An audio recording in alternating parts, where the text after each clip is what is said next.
Hello friends, नमस्कार। स्वागत करती हूँ आप सभी का। तो दोस्तों, जैसा कि हम सभी रोज़ चर्चे में सुन रहे हैं कि टीजीटी की परीक्षा अब हो जाएगी। यहाँ तक कि अभी आयोग का भी कोई चुनाव नहीं हो पाया है। आयोग का जो सदस्य हैं, जो अध्यक्ष हैं, वो अभी तक कहीं अता पता नहीं है उनका। तो उम्मीद यही है कि आगे तक है।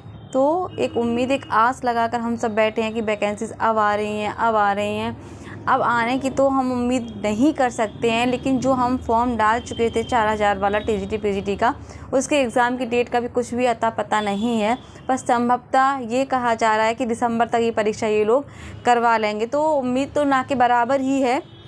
लेकिन अगर सोचा जाए, अगर ऐसा हो जाता है कि परीक्षा दिसंबर तक हो जाती है, तो हमारी तैयारी कितनी है, हमने कितनी तैयारी की, अपने आप को कितना चीज़ों को सीख लिया है, समझ लिया है, दिमाग में स्टेबल हो गई हैं। तो दोस्तों, जब मैं कुछ टाइम पहले प्रयागराज जब मैं गई थी और जब मैंने वहाँ देखा कि हमारे हिंदी साहित्य का बाहुल्य बहुत ज़्यादा फैला हुआ है, मैं ये कहूँ कि कंपटीशन मुझे लगता है जो कि हिंदी में ही बहुत ज़्यादा है।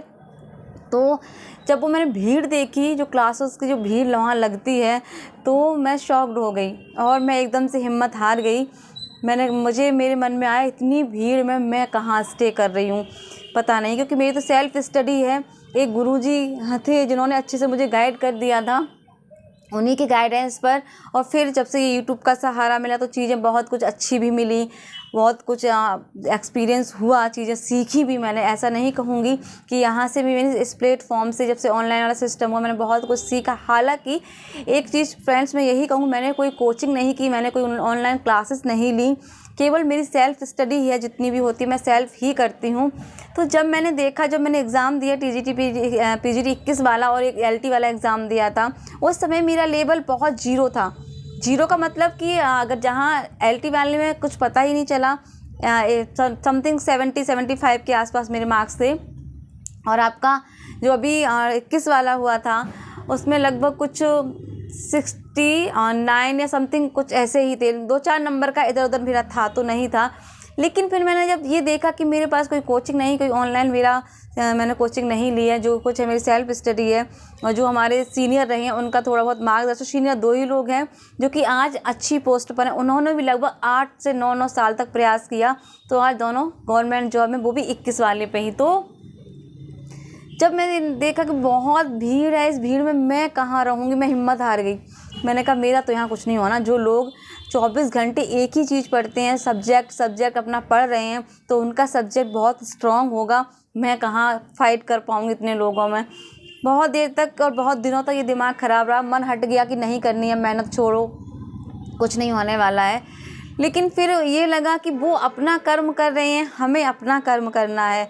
तो डरी और फिर अपने आप को संभाला कि हमें संभलना है, डरना नहीं है। उनको अपना कर्म करने दीजिए, हमें अपना कर्म करना है। लग यही रहा था कि कहीं ना कहीं हमारी सेल्फ स्टडी है तो बहुत फीकी होगी।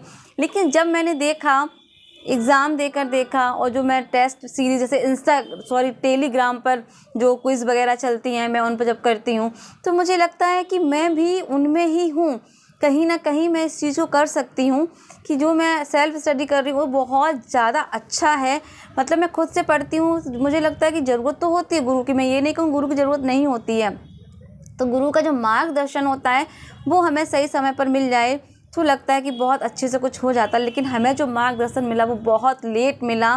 तो वो लेट का नतीजा यही है कि अब लेट ही होता जा रहा है। लेकिन हाँ, दोबारा हिम्मत भरी, दोबारा से प्रयास है।